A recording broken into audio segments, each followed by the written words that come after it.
I learned to keep my days narrow and repeatable, wake before the light reached the windows, brew coffee strong enough to bite, lace my boots the same way every morning. The routine kept things quiet inside my head. After 18 years with the Alaska State Troopers, silence had become a tool, as necessary as a radio or sidearm. I filed reports without adjectives, drove patrol without music, spoke only when words were required. Emotion complicates observation. That was something the job taught early and enforced daily. The coast was part of that discipline. I watched it the way you watch a stranger, aware, alert, but careful not to assign meaning. The ocean was background, a constant gray presence beyond the glass of the station and the windshield of my cruiser. Wind came off it carrying salt and metal, a smell I no longer noticed unless it was suddenly gone. Nights were the easiest, fewer voices, fewer questions. Just the hum of fluorescent lights, the scratch of pen on paper, the slow ticking of the wall clock marking hours that all felt the same. People assumed detachment meant hardness. It didn't. It meant containment. I kept everything boxed and labeled, memories stacked like case files, sealed and shelved. Some nights, when the station was empty, I could hear the building settle and mistake it for breathing. I would pause, count my own breaths until the feeling passed, and return to work. The coast was always there, unchanged enough that it stopped demanding attention. From the station windows it looked flat, dull, almost unfinished, like a sketch someone forgot to complete. I drove along it during patrols without really seeing it, the way you stop noticing a scar once it's healed. The ocean didn't move much on calm days, just a slow, patient shifting that barely registered unless you stared too long. It made no effort to announce itself. No drama, no warning. Sound traveled strangely near the water. Engines felt muted, footsteps swallowed. Even voices lost their edge, carried off and thinned by wind before they could echo. I learned not to listen too closely. The silence out there wasn't empty. It was layered, dense, like insulation packed too tight. Sometimes I caught myself rolling the window up just to hear my own breathing again, steady and human. Locals talked about the sea the way you talk about weather or age, inevitable, impersonal. You respected it by not thinking about it too hard. I adopted the same habit. I passed it every day, filed reports within sight of it, drank coffee while it waited beyond the glass. It never reached for me, never called my name. And because of that, because it asked for nothing, it was easy to forget it was watching at all. The feeling came without a clear beginning, which made it easy to dismiss. A pause where there shouldn't have been one.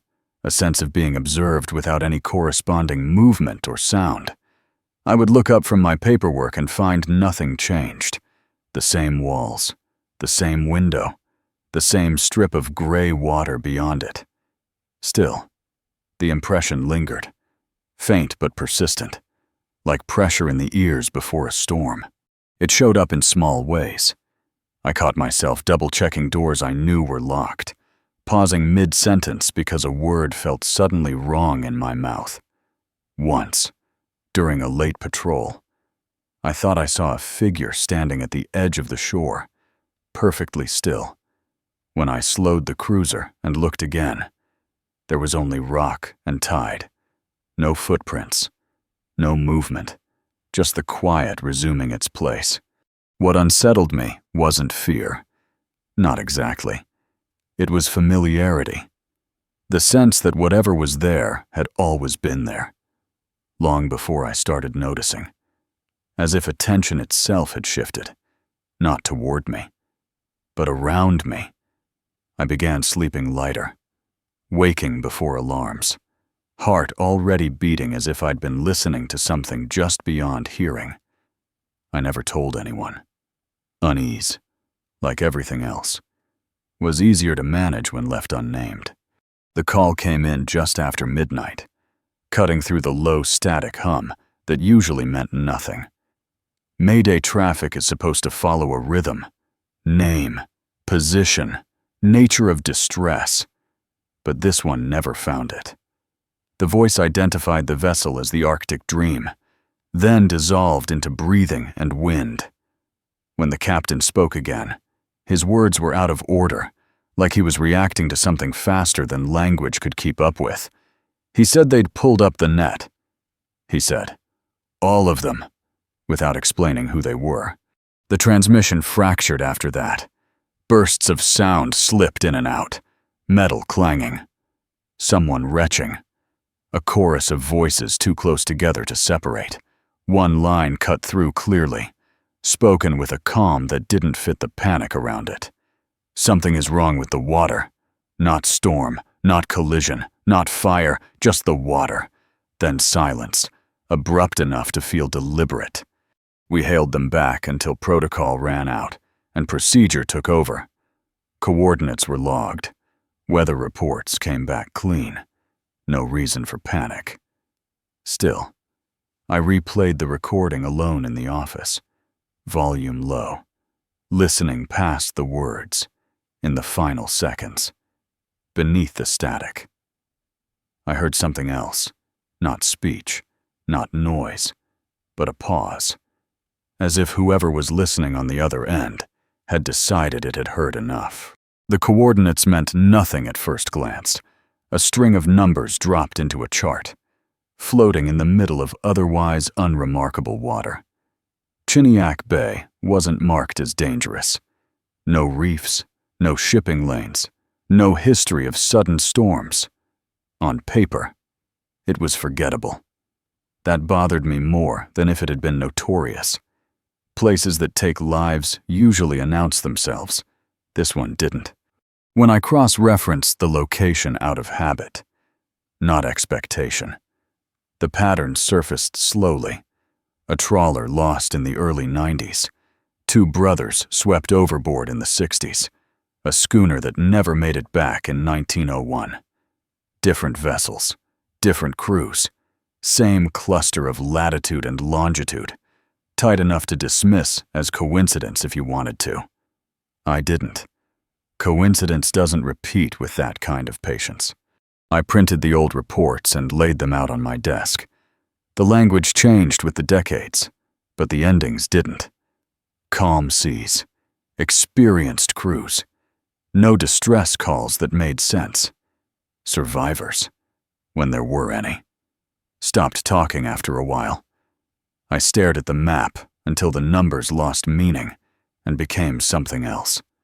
Less like a point, more like a wound that never fully closed. That was when it occurred to me that the ocean hadn't taken people there. It had been keeping them.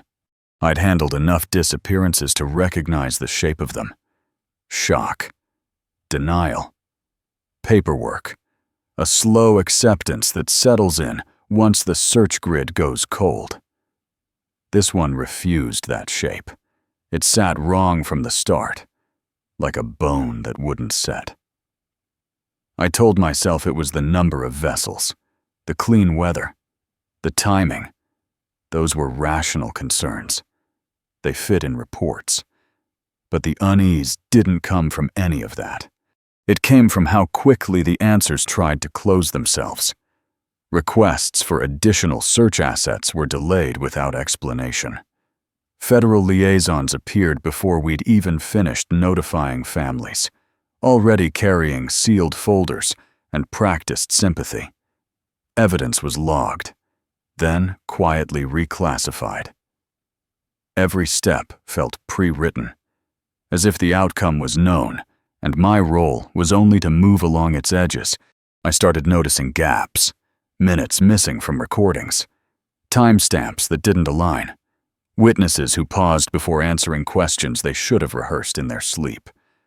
When I pushed, they grew vague, not defensive. It was as if clarity itself had been eroded. That was the fracture, The realization that this case wasn't resisting investigation. It was absorbing it. And once I understood that, I knew the distance between observer and subject was already shrinking. They told it the same way, each of them, even when separated. The net came up heavier than expected, straining the winch, cable screaming like something alive. At first they thought it was debris, maybe a sunken line or scrap metal. Then the mesh broke the surface and the weight shifted. Wrong and uneven. Bodies spilled into view. Human bodies, packed together as if arranged. Limbs tangled, but not damaged. Some were recent, skin pale. Faces intact, eyes closed as though sleeping. Others were older, preserved past reason. Features softened, but recognizable. Clothing from different decades clinging to them. No rot, no smell, just cold. When the deck lights hit their faces, the eyes opened at once, black and reflective, like pearls turned inside out. That was when the screaming stopped. They said the bodies moved without standing, slid upward against gravity, water streaming off them, but never pooling. Mouths opened together. One voice came out, layered and calm, saying the same thing to all three men. The ocean was taking back what it had given. When the crew fled, cutting the net loose, the weight vanished instantly, as if it had never been there at all. As they spoke, none of the survivors cried. Their hands shook, but their voices stayed flat, emptied. I realized then that testimony wasn't the right word. They weren't remembering. They were repeating something that had been placed inside them, intact and waiting. They all mentioned the eyes before anything else, even before the voices. Not wide, not glowing, not empty, just wrong. Black, but not flat. Reflective, like something polished by years of handling. Billy said they looked expensive. Marcus corrected him. Old. Kyle didn't speak at first, only nodded when I asked if they were the same. Identical was the word he finally used. I asked if it could have been lighting. Shock. The reflection of deck lamps on wet corneas. They shook their heads in unison. A small, synchronized motion that unsettled me more than the description itself. One of them said the eyes didn't reflect the men standing over them. They reflected the water. Another said he saw himself in them, but younger, thinner, like a version remembered by someone else. When I reviewed historical statements later, buried in transcripts from decades apart, the phrasing repeated with uncomfortable precision. Black like pearls, smooth as stone, not dead eyes, always plural, always emphasized, never explained. I circled the words until the ink tore the paper. Eyes are supposed to mark identity, color, shape, movement, proof that someone is present. These did the opposite. They erased distinction, reduced faces to vessels. Whatever had come up in that net wasn't looking at the men. It was looking past them, as if confirming something had finally been found. What struck me most was the absence of panic in their retelling. Fear was there, undeniable, but it had been stripped of urgency, sanded down into something smooth and heavy. They didn't interrupt each other. They didn't raise their voices. Each man waited his turn, finishing sentences the others had already begun elsewhere. It felt rehearsed, but not by them. When they described the moment the bodies spoke, their tone didn't change. No shouting, no pleading, just a statement delivered the way you'd recite weather conditions. They said the sound didn't come from any single mouth. It arrived whole, already complete, as if the air itself had decided to speak. The words weren't threatening. That was the worst part. They were explanatory. Final. I asked why they hadn't fought back, why they hadn't tried to help anyone. Marcus looked at me for a long time before answering. He said it never felt like an emergency, more like a correction. Billy added that screaming didn't occur to him until later, after it was over, when his body tried to catch up with what had already been decided. Hysteria is easy to categorize. You can medicate it, file it away. This was different. Their calm felt imposed, like gravity, listening to them. I understood that whatever they'd encountered didn't need to terrify them into silence. It simply removed the option of reacting at all. The debris we recovered didn't fit any category I knew how to use. Sections of railing bent inward like wax left too close to heat, yet showed no scorching, no discoloration. A winch handle drooped at an impossible angle, its metal softened but unbroken, as if the concept of rigidity had briefly been optional. Forensics ran tests twice, then a third time, each result contradicting the last. Molecular bonds appeared disrupted, then intact again, depending on where the sample was taken. There was no explosion signature, no electrical surge, no chemical residue. Temperature logs from the area stayed consistent with the surrounding water, cold enough to preserve, not deform. And yet the shapes told a different story, one of pressure applied without force, of time compressed instead of energy released. I watched a technician press a gloved finger against a warped edge and recoil, not from heat, but from instinct. Some things feel wrong before you can explain why. As the pieces dried, they continued to change. Edges slumped further, slow and subtle, like something remembering how it was supposed to behave elsewhere. We isolated the materials, sealed them, documented every shift. It didn't help. The evidence refused to stay finished. Looking at it, I felt the same unease as before, not fear, but correction, as if matter itself had briefly answered to a different set of rules, and only partially returned. The first object came up tangled in a trawl net 2 days after the search was suspended. A wristwatch, waterlogged but intact, its face clouded yet readable. It still ticked. The name engraved on the back matched a fisherman lost in 1971, 30 miles north of where the net had been dragged. At first, we assumed misidentification. Heirlooms change hands. Stories blur. Then a ring surfaced. Then a knife. Each belonged to someone who had never come home. Each reported missing decades apart. What unsettled us wasn't just their return, but their condition. No corrosion consistent with long-term submersion. No growth. No wear beyond what had been documented in old evidence photos.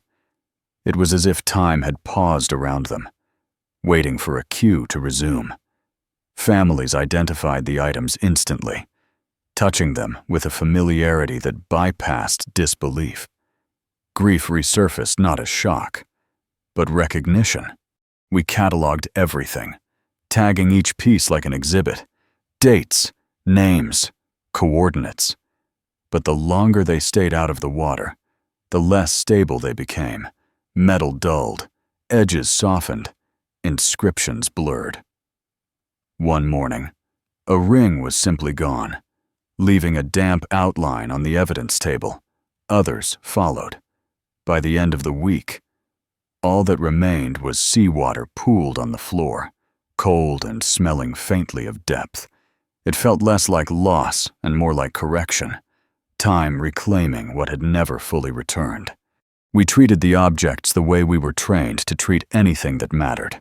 Gloves, evidence bags, labels written in block letters, case number, date recovered, estimated age, owner's name, if known. Laying them out on stainless steel tables. I was struck by how deliberate it all looked, like a traveling exhibit paused mid-installation. Not evidence of a crime, but artifacts waiting for context. The comparison stayed with me. Museums don't collect randomly. They select, preserve, and display according to a logic that isn't emotional, only systematic. Looking at the tagged items, I began to wonder if we were duplicating a process that had already happened elsewhere, as if the ocean had its own archive, and we were briefly borrowing pieces that didn't belong to us anymore. There was no violence in the way things were returned, no damage meant to shock, just placement. A watch where a net would find it, a ring where a hand would recognize it. Each object surfaced long enough to be seen, identified, and then quietly withdrawn. When they dissolved back into water, it felt less like destruction and more like reshelving. Curators decide what survives time and what fades into storage. Standing over those tables, I understood something I didn't want to name yet. The ocean wasn't losing anything. It was lending us moments of access, then closing the exhibit when it decided we'd seen enough. The interval revealed itself slowly, the way patterns always do, only after you stop looking for something else. I lined the cases up by date, not expecting symmetry, just order. That's when the gaps appeared, roughly 30 years between clusters. Not exact, but close enough to feel intentional. 1847, 1878, 1909, 1971, each marked by calm seas, experienced crews, and losses that defied explanation. Survivor statements, when they existed, shared the same soft fractures, dead returning, voices layered together, water behaving as if it remembered more than it should. The language evolved with the times, but the structure stayed intact, like a story retold by different mouths without ever being edited. Each generation thought it was alone in its confusion. None of them were. I photocopied reports until my hands smelled like toner and dust. Some files were incomplete, others deliberately thinned, pages missing without record. Still, the echoes remained. 30 years wasn't a superstition or a myth. It was maintenance, a rhythm too slow for individuals to notice, too patient to rush. What disturbed me wasn't the repetition, but the restraint. Whatever was happening could have happened more often. Instead, it waited. Let decades pass. Let people forget. That kind of timing doesn't belong to storms or accidents. It belongs to something that understands endurance and has no reason to hurry. The phrasing was what finally unsettled me, not the events themselves, but the words used to describe them. As I moved backward through the records, the language should have shifted more than it did. Nautical terms evolved, spelling changed, handwriting tightened or unraveled, but certain sentences survived untouched. They came back wrong. The water spoke. It was time to be taken. Different men, different centuries, writing as if dictated. One logbook from the 1800s described bodies standing without feet.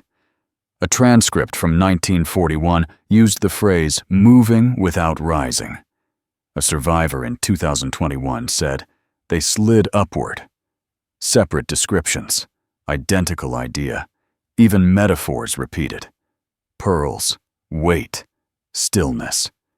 I began to recognize sentences before I reached them, a quiet dread settling in, as if memory itself was anticipating the words. Language is personal. Trauma reshapes it. That's what I'd always believed. But this wasn't distortion. It was preservation. The same ideas resurfacing intact, passed through mouths and pens without being altered by fear or time.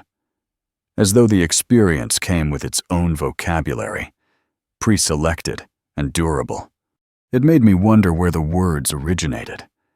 Not who spoke them first, but what required such precision to persist. Stories change when people tell them. These hadn't.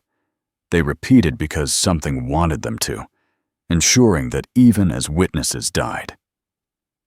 The account remained whole, waiting patiently for the next voice to carry it forward. Understanding the cycle didn't arrive like a revelation. It settled in gradually.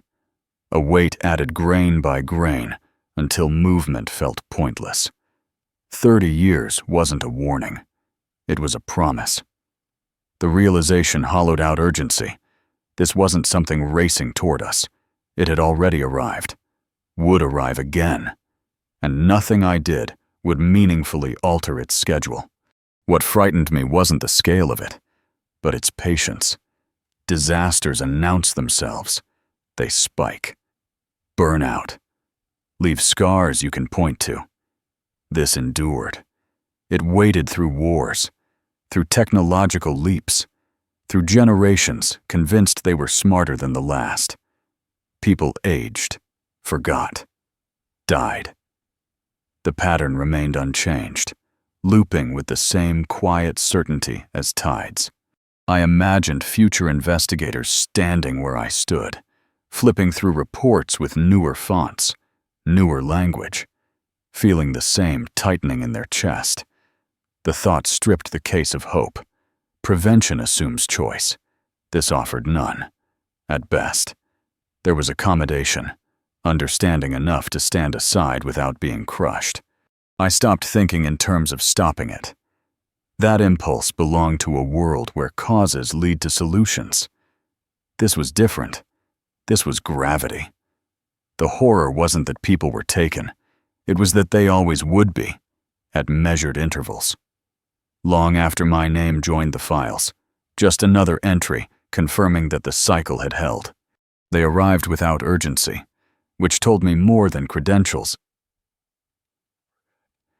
Diana Cross introduced herself as Federal Liaison, her voice steady, her expression carefully neutral. She didn't ask what I'd found. She told me what it was called. A temporal eddy. The phrase landed without emphasis, as if naming it reduced its threat. A place where time didn't move forward so much as circle, thinning reality until past and present brushed against each other. She spoke in patterns, not explanations, of regions like this appearing after prolonged human activity, extraction layered over loss, of the ocean absorbing more than bodies, memory, intention, awareness, until it reached a saturation point. Then it corrected, not violently, systematically. The disappearances weren't failures of rescue, she said. They were part of a balance too slow for us to feel until it shifted. I asked why no one had intervened before.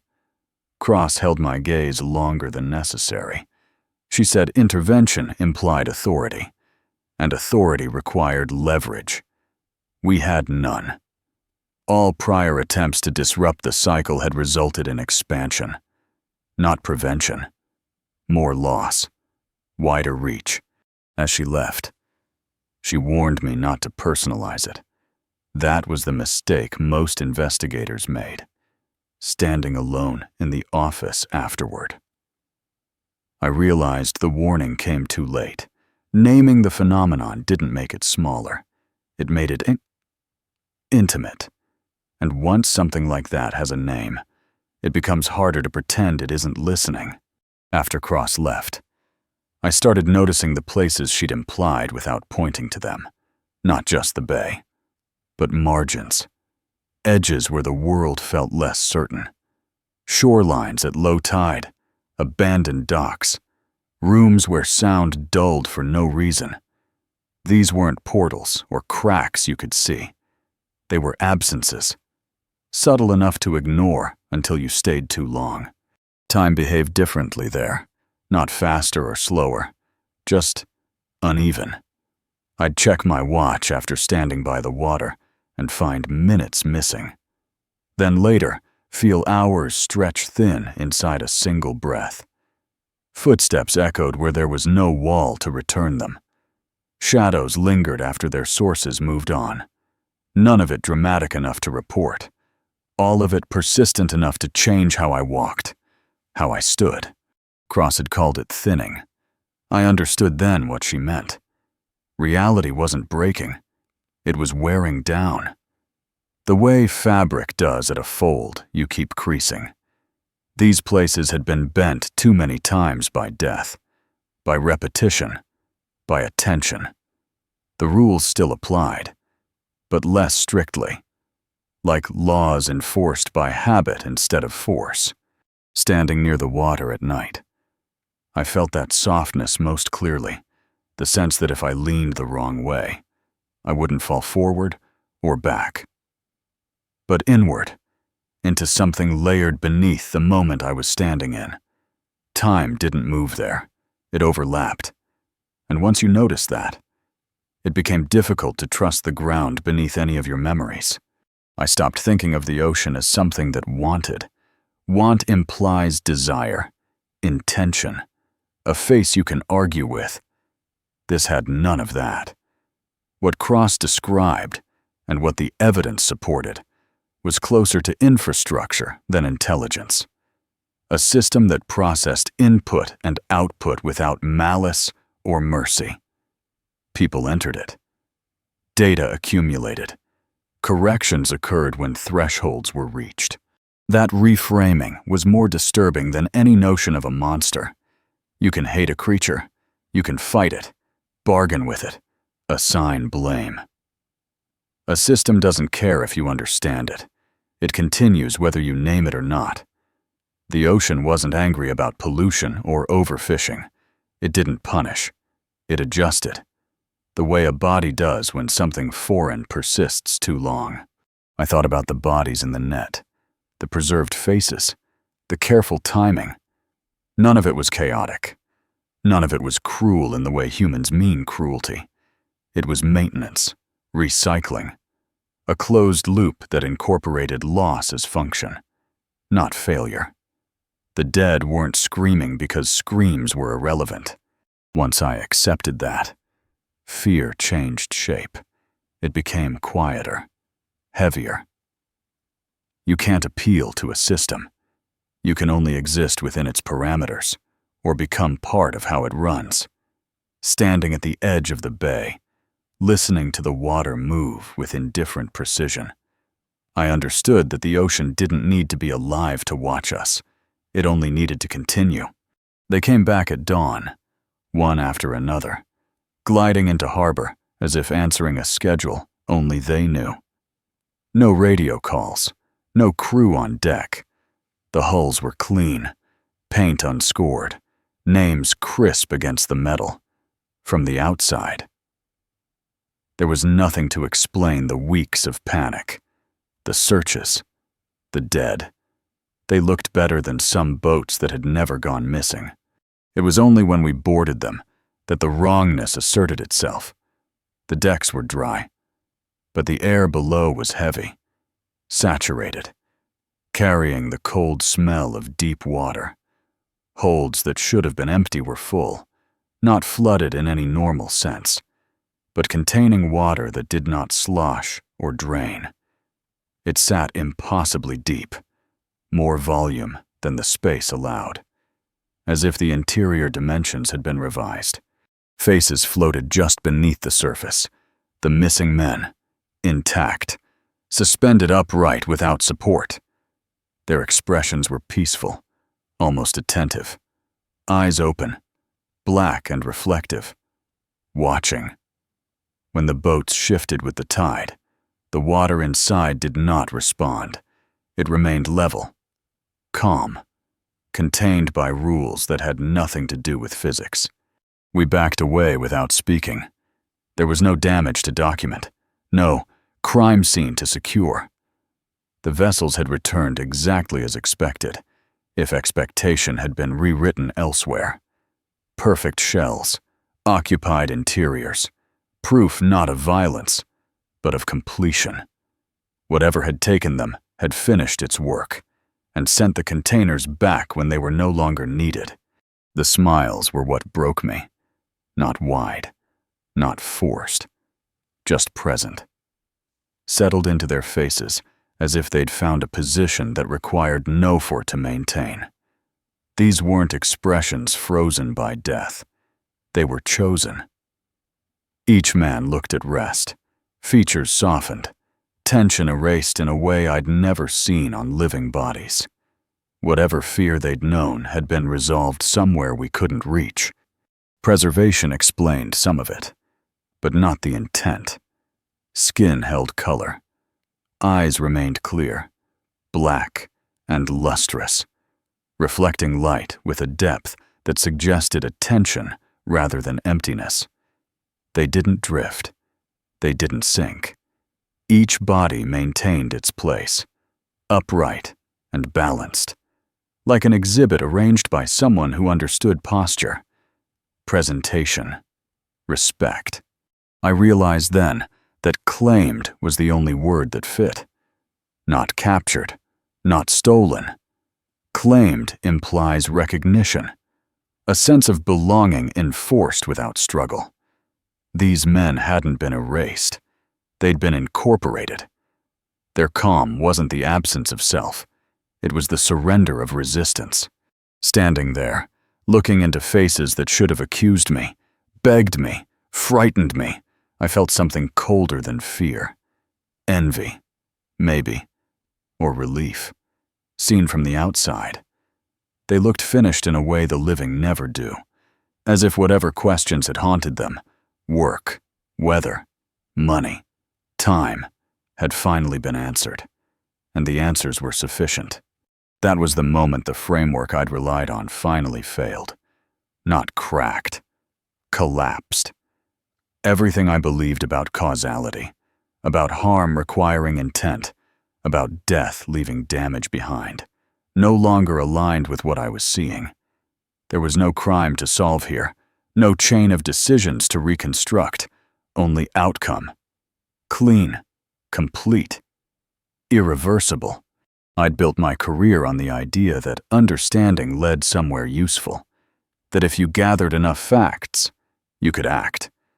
But standing on that deck, staring into faces that had crossed something and come to rest, I understood that knowledge didn't grant leverage.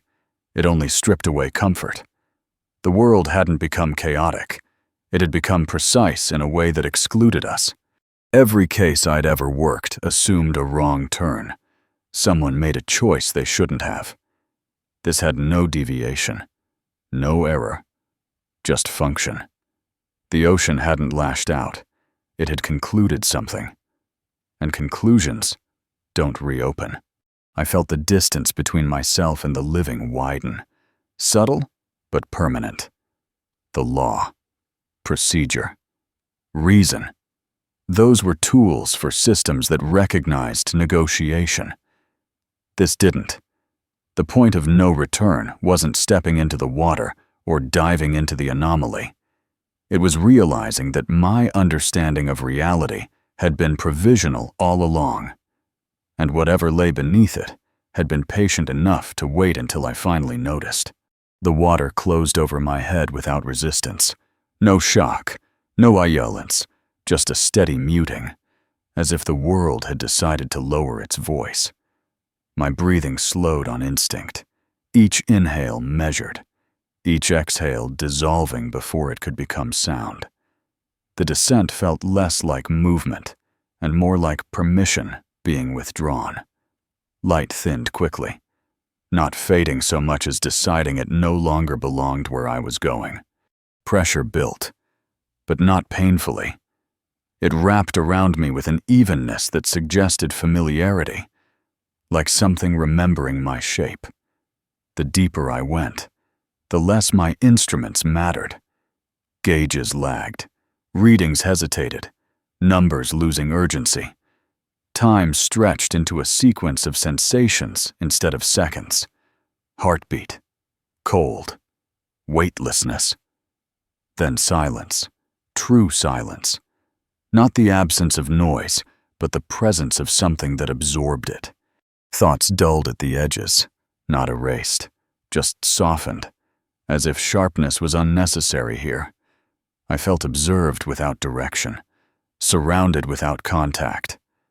The water wasn't empty. It was occupied by awareness diffused too widely to localize. I stopped descending when my body decided that depth no longer applied. Below me, above me, those distinctions lost relevance. Suspended there, held without hands, I understood the anomaly wasn't a place you entered. It was a state you were allowed into.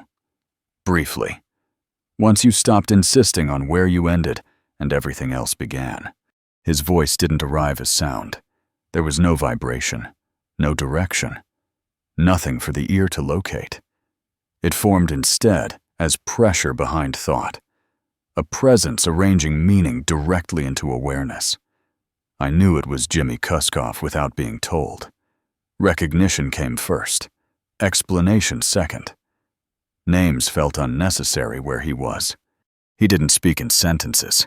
Ideas unfolded whole, layered with memory. His boat, his hands on the wheel, the weight of years at sea. I felt his acceptance before I understood it.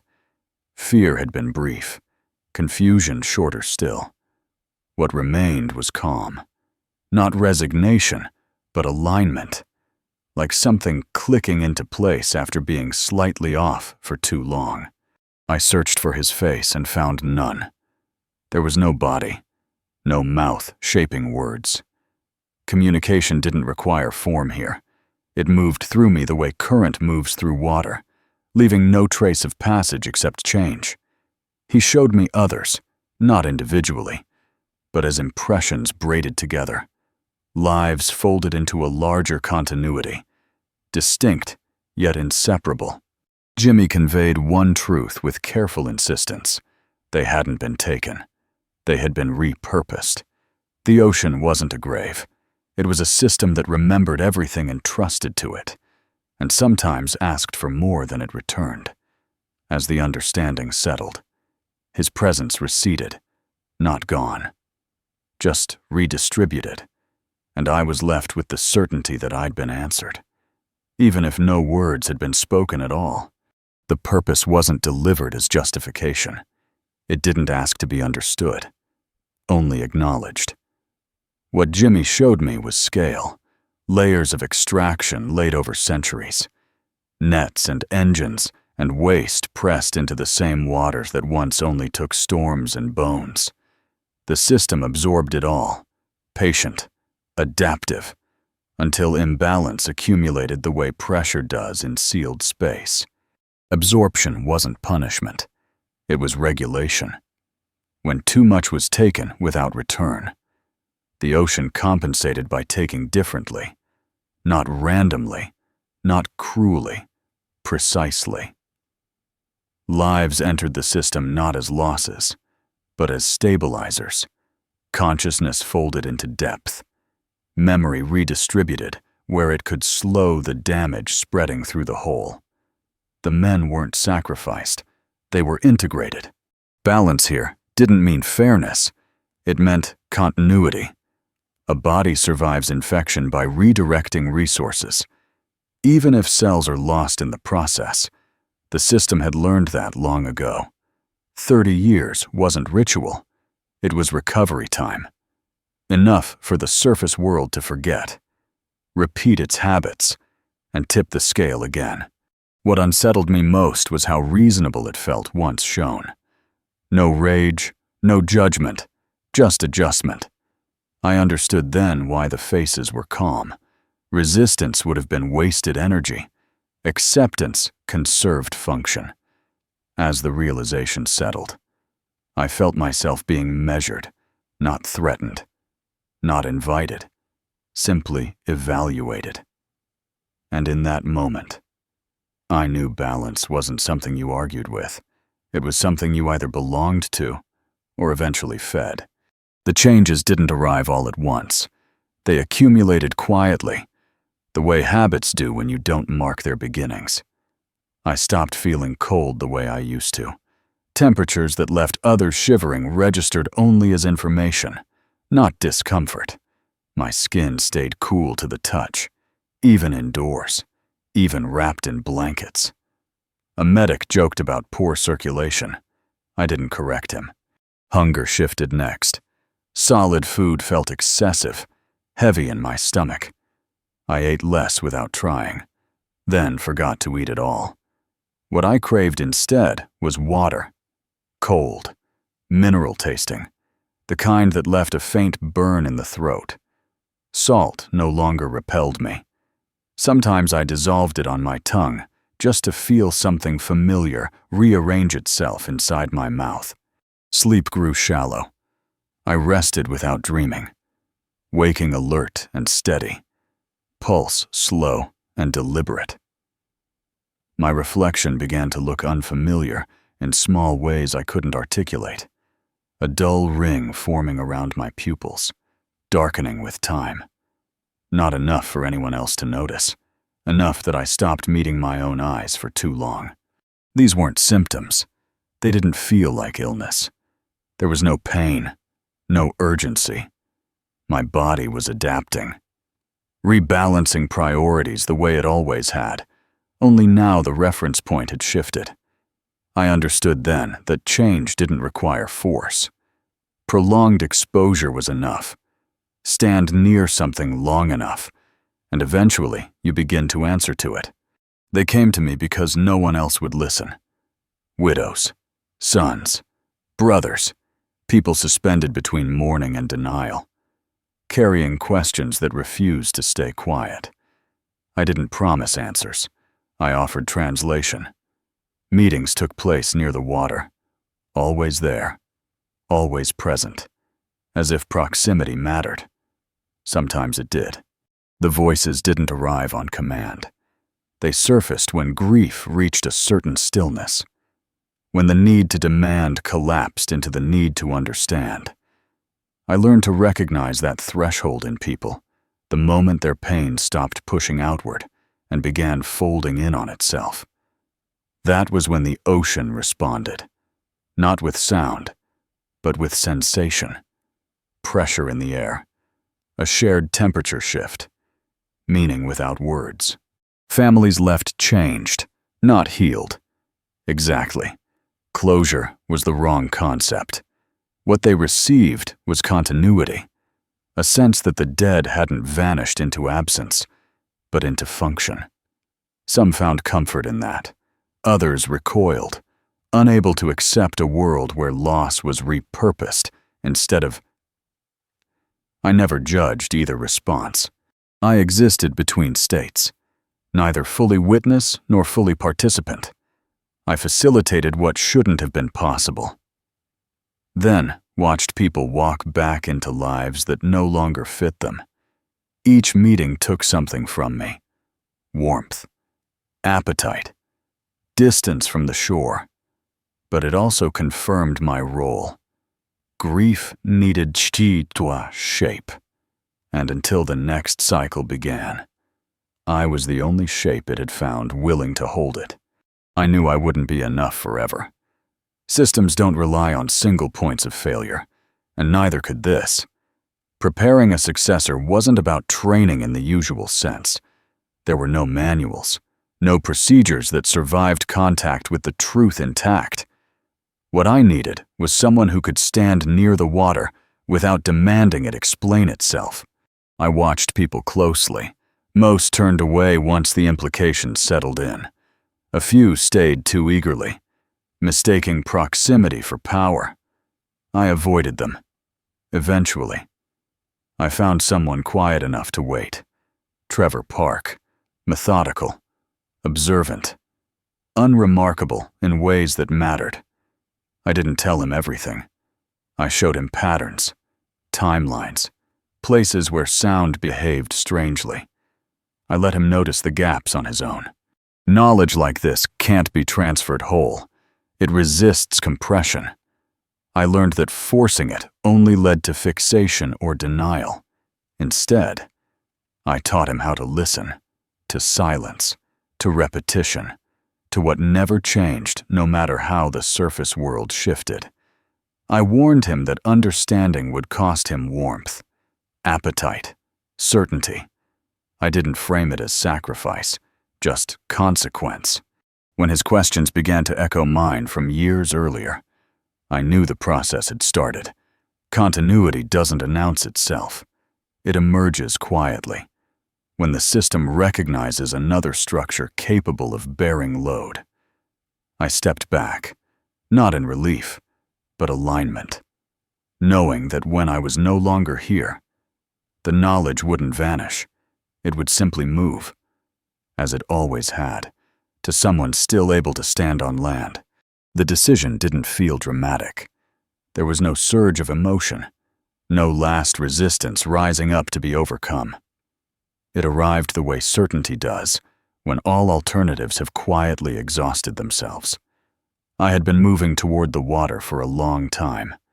The only choice left was whether to acknowledge that movement, or pretend it wasn't already happening. My body had crossed thresholds I couldn't reverse. The cold no longer registered as hostile.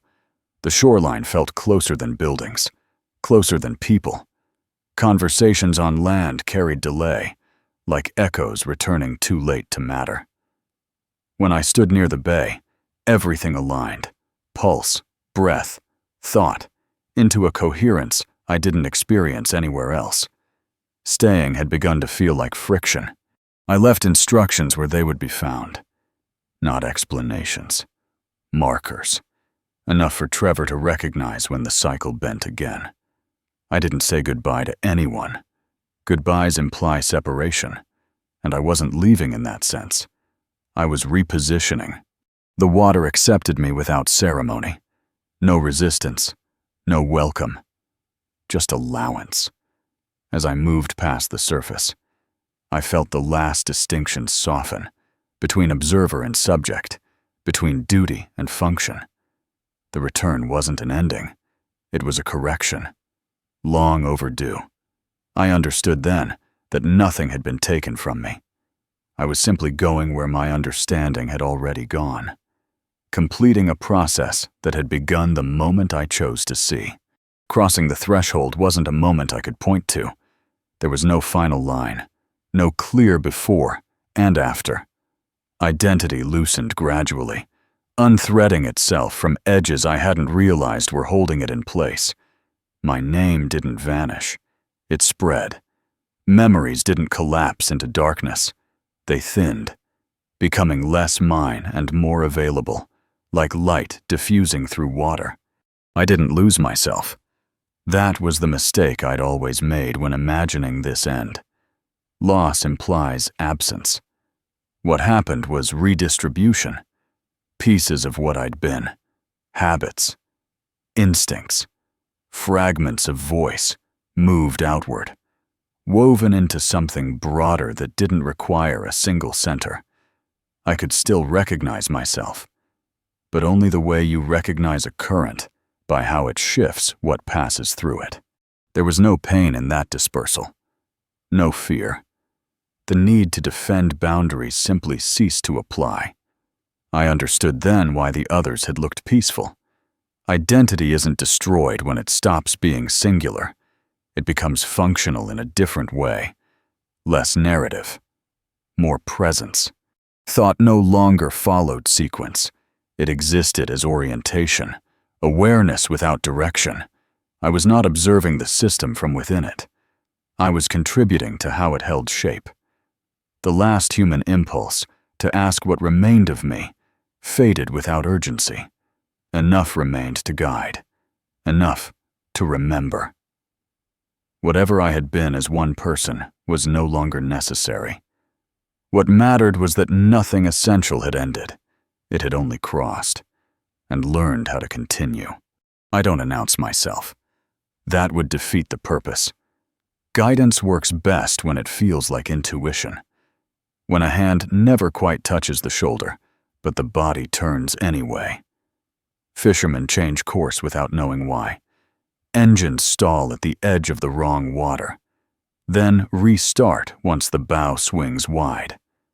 Nets tear before they sink too deep. Near misses accumulate. Written off as luck. I am present in those margins, not as a figure, not as a voice. More like resistance in the water, a subtle insistence that redirects momentum. I don't choose who listens. Some feel it and ignore it. Trusting habit over hesitation.